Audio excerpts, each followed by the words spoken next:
Mesure 44, là, et nous avons Laetitia qui nous attend impatiemment. Comme vous le savez, c'est l'heure pour nous de retrouver les titres du journal avec Laetitia Brûlé. Bonsoir Laetitia. Bonsoir Jean-Charles, bonsoir à tous. Heureux de vous retrouver après ces quelques jours de vacances. D'accord. Et ce soir, on commencera ce JT avec l'indignation de certains Abimiens. Ils s'étonnent des méthodes radicales employées par la municipalité qui a abattu un mahogany centenaire. L'arbre a été sacrifié dans le cadre du grand chantier de la rénovation urbaine. La ville avance des raisons de sécurité. Ah, ce soir, nous revenons sur la nouvelle hausse du carburant effectif depuis minuit. Il n'y a que des mauvaises nouvelles dans votre journal, Laetitia. Eh oui, c'est la rentrée.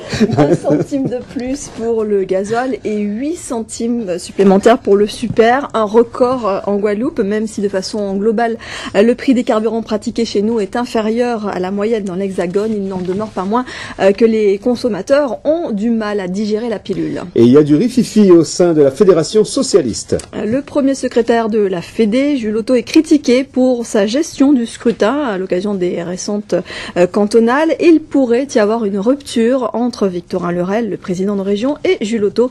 C'est ce qui ressort en tout cas d'une rencontre entre militants. Nous parlerons santé ce soir, l'occasion de nous pencher sur les troubles du sommeil, ça me concerne.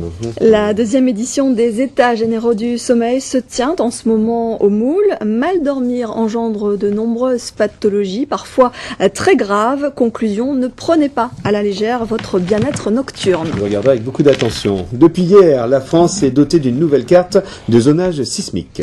Et cette nouvelle carte est chargée de fixer les règles en matière de construction dans les zones à risque. Il faut savoir que la Guadeloupe fait partie des zones à fort risque, zone 5. Du sport dans ce journal, et on reparle du scandale qui ébranle le monde du football. Après les révélations du site Mediapart sur l'évocation de membres de la fédération de quotas dans les centres de formation, 2 enquêtes viennent d'être ouvertes, l'une du ministère de la Jeunesse et des Sports, l'autre de la Fédération française du football.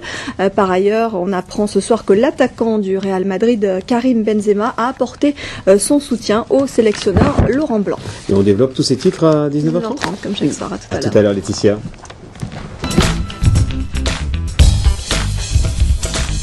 En attendant l'info avec nos invités.